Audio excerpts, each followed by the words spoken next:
হিসাব বিজ্ঞানের প্রিয় শিক্ষার্থীবৃন্দ, আশা করি সকলেই ভালো আছো। আজকে আমরা হিসাব বিজ্ঞানের বহু নির্বাচনী প্রশ্নের জন্য সবচেয়ে গুরুত্বপূর্ণ টপিক নিয়ে আলোচনা করব, আর সেটি হলো শতকরা হার নির্ণয়। এই শতকরা নির্ণয় থেকে প্রতি বছর বোর্ড পরীক্ষায় এবং বিশ্ববিদ্যালয় ভর্তি পরীক্ষায় প্রশ্ন আসে। আজকে আমরা এই শতকরা হার নির্ণয়ের নিয়ম খুব সহজে এবং সুন্দর করে আলোচনা করব। যারা আমার এই ক্লাসটি প্রথম থেকে শেষ পর্যন্ত দেখবে, আশা করি আজকের পর থেকে শতকরা হার নির্ণয়ে তাদের কোনো সমস্যা হবে না। আমরা আমাদের হোয়াইট বোর্ডে 4টি প্রশ্ন তুলে ধরেছি। এই প্রশ্নগুলো কখনো বোর্ড পরীক্ষায়, কখনো বিশ্ববিদ্যালয় ভর্তি পরীক্ষায় এসেছে। তাহলে আমরা প্রথমে একটু দেখে নিতে চাই আমাদের এই প্রশ্নগুলো কোন সময় কোন পরীক্ষায় এসেছে। আমরা দেখতে পাচ্ছি 1 নম্বর প্রশ্নটি কুমিল্লা বোর্ড, ঢাকা বোর্ড এবং সকল বোর্ড, এটা 3 বার এসেছে। এবং 2 নম্বর প্রশ্নটি ঢাকা বিশ্ববিদ্যালয়, বরিশাল বিশ্ববিদ্যালয়, চট্টগ্রাম বিশ্ববিদ্যালয়ে এসেছে। 3 নম্বর প্রশ্নটি সেটাও চট্টগ্রাম বিশ্ববিদ্যালয়ে এসেছে। এভাবে আমরা দেখলাম প্রতি বছর এই শতকরা হার নির্ণয় থেকে বোর্ড পরীক্ষায় এবং বিশ্ববিদ্যালয় ভর্তি পরীক্ষায় সবসময় আসে। আজকে আমরা এই বিষয়গুলো খুব সহজে এবং সুন্দর করে বুঝিয়ে দিব।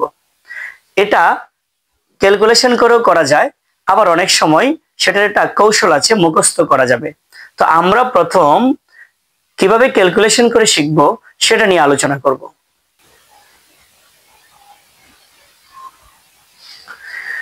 শতকরা হার নির্ণয় করতে হলে প্রথমে আমাদেরকে দেখে নিতে হবে যে প্রশ্নে একটা শতকরা হার দেওয়া আছে এবং আমাদেরকে আরেকটা শতকরা হার বের করতে বলবে। তো আমাদেরকে দেখতে হবে যে শতকরা হারটা দেওয়া আছে সেটা কার উপর দেওয়া আছে এবং আমাদেরকে কার উপর বের করতে হবে। তো প্রথম প্রশ্নটা বলেছে বিক্রয় মূল্যের উপর মুনাফার হার 20% হলে বিক্রিত পণ্যের ব্যয়ের উপর শতকরা হার কত হবে। তার মানে প্রশ্নে তারা বিক্রয়ের উপর মুনাফার হার দিয়ে দিয়েছে এবং আমাদেরকে বের করতে বলেছে যে বিক্রিত পণ্যের ব্যয়ের উপর কত। তো আমরা যদি একটা প্রশ্ন একটু সময় নিয়ে ভালো করে বুঝতে পারি, তাহলে প্রত্যেকটি প্রশ্ন আমরা একই উপায়ে সমাধান করব।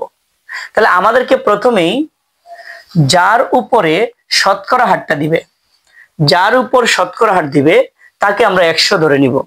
তাহলে আমরা প্রথম প্রশ্নে যদি সমাধান করি, তাহলে আমরা ধরে নিলাম, ধরি বিক্রয় হচ্ছে 100। তাহলে আমরা বিক্রয়কে 100 কেন ধরলাম? আমরা আবার বলছি, যার উপরে শতকরা হারটা প্রশ্নে দিবে তাকে সবসময় 100 ধরতে হবে। তাহলে বিক্রয় যেহেতু 100, তাহলে লাভ হচ্ছে 20। তাহলে বিক্রয় 100 হলে লাভ 20 তারা দিয়ে দিয়েছে। তাহলে আমাদের বিক্রিত পণ্যের ব্যয়টা কত হবে? বিক্রিত পণ্যের ব্যয় হবে 80, কারণ আমরা জানি বিক্রিত পণ্যের ব্যয়ের সূত্র হচ্ছে বিক্রয় থেকে লাভ মাইনাস করতে হবে। তাহলে আমরা যদি এই বিষয়টা ধরতে পারি, বাকি কাজটুকু অত্যন্ত সহজ করে আমরা বুঝিয়ে দিব। তাহলে আবার বলছি, যদি বলে বিক্রয়ের উপর মুনাফার হার, তাহলে বিক্রয় 100 ধরবো। তাহলে লাভ হচ্ছে 20, তারা বলে দিয়েছে 20% লাভ। তাহলে বিক্রিত পণ্যের ব্যয় কত হবে? 80। এখন আমরা আমাদেরকে বের করতে বলেছে বিক্রিত পণ্যের ব্যয়ের উপর শতকরা হার কত। এটা খুব সুন্দর একটা ব্যাপার। তারা বলেছে যে বিক্রয়ের উপর 20% লাভ, মানে হচ্ছে 100 টাকার উপরে লাভ হচ্ছে কত? 20 টাকা। কিন্তু আমাদের বের করতে হবে বিক্রিত পণ্যের ব্যয়ের উপরে লাভ কত। তাহলে ওরা সুন্দর করে বলছে তুমি বের করো বিক্রিত পণ্যের ব্যয়ের উপরে লাভ কত। তাহলে বিক্রিত পণ্যের ব্যয়ের উপরে লাভ বসাতে বলেছে। তাহলে বিক্রিত পণ্যের ব্যয় কত? 80। বিক্রিত পণ্যের ব্যয় কত? 80। তাহলে তার উপরে লাভ বের করব। লাভ কত? 20। মানে তারা বলেছে 100 টাকায় 20 টাকা লাভ। আর আমরা বলবো, আমাদের কাছে যেটা চাইছে যে বিক্রিত পণ্যের ব্যয়ের উপরে কত, তাহলে আমরা বলবো 80 টাকায় 20 টাকা লাভ। তাহলে 80 টাকায় যেহেতু 20 টাকা লাভ, তো আমাদেরকে বের করতে হবে শতকরা হার কত। শতকরা মানেই তো 100 দ্বারা গুণ হবে। মানে প্রশ্নে বলেছে 100 টাকায় 20 টাকা লাভ, কিন্তু আমাদেরকে বের করতে হবে 80 টাকায় যদি 20 টাকা লাভ হয়, তাহলে 100 টাকায় কয় টাকা লাভ হবে। কারণ প্রশ্নটা দিয়েছে তারা যেভাবে, আমরা তার উল্টা করব। ওরা বলেছে 100 টাকায় 20 টাকা লাভ, কিন্তু আমাদেরকে বের করতে হবে যে 80 টাকায় 20 টাকা লাভ। তাহলে 80 টাকায় যদি 20 টাকা লাভ হয়, তাহলে 100 টাকায় কয় টাকা হবে? 100 কেন দিলাম লাস্টে? কারণ আমাদেরকে শতকরা বের করতে হবে। শতকরা বের করতে হলে সবসময় লাস্টে 100 দ্বারা কি করতে হবে? গুণ করতে হবে। আমরা যদি একটু কাটাকাটি করি, এটারে কাটলে কত? 4, আর এই 4 দিয়ে 100 কাটলে হচ্ছে 25। তাহলে আমাদের রেজাল্ট হলো 25%।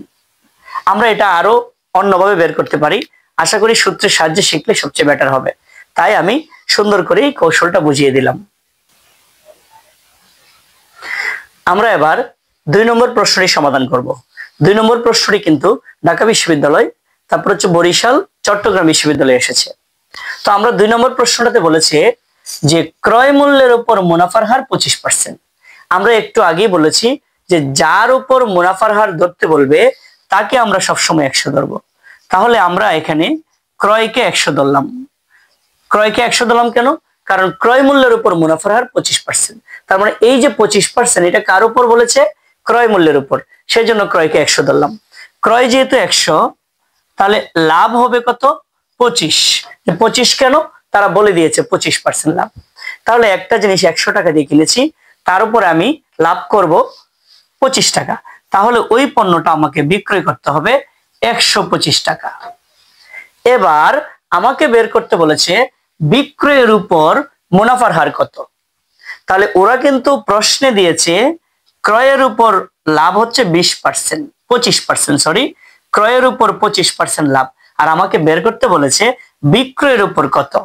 তাহলে আমরা বলবো বিক্রয় হচ্ছে 125, এর উপরে লাভ কত? 25। তাহলে 125 টাকায় কয় টাকা লাভ হচ্ছে?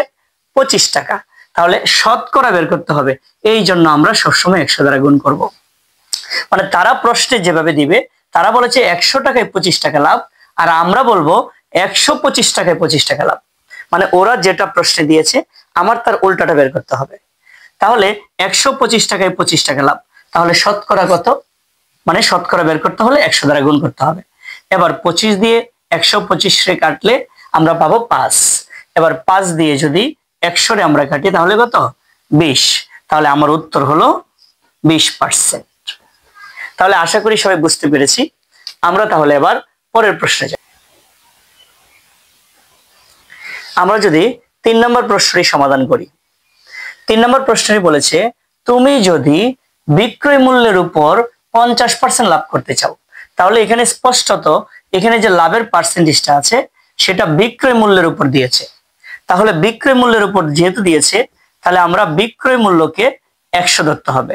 আমরা আগেই বলেছি যার উপর লাভের পার্সেন্টেজ দিবে তাকে 100 ধরতে হবে।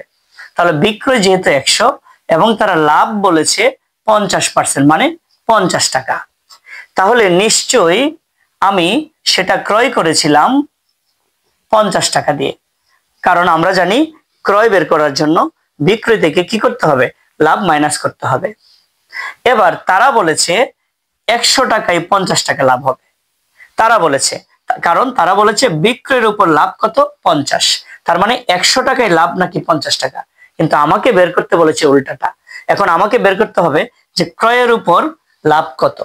তাহলে আমরা জানি ক্রয়ের উপর, ক্রয় হচ্ছে 50, এর উপরে লাভও 50। এই যে ক্রয় 50 বলছে ক্রয়ের উপরে লাভ, তার মানে ক্রয় নিচে, তার উপরে লাভ বসাতে হবে। তাহলে ক্রয়ের উপরে লাভ বসালাম, মানে হচ্ছে 50 টাকায় লাভ হচ্ছে 50 টাকা। তাহলে শতকরা কত? শতকরা মানে হচ্ছে 100 টাকা। তাহলে 50-50 কাটলে আমাদের উত্তর হবে 100%। আশা করি 3 নম্বর প্রশ্নটা আমরা সুন্দর করে বুঝতে পেরেছি।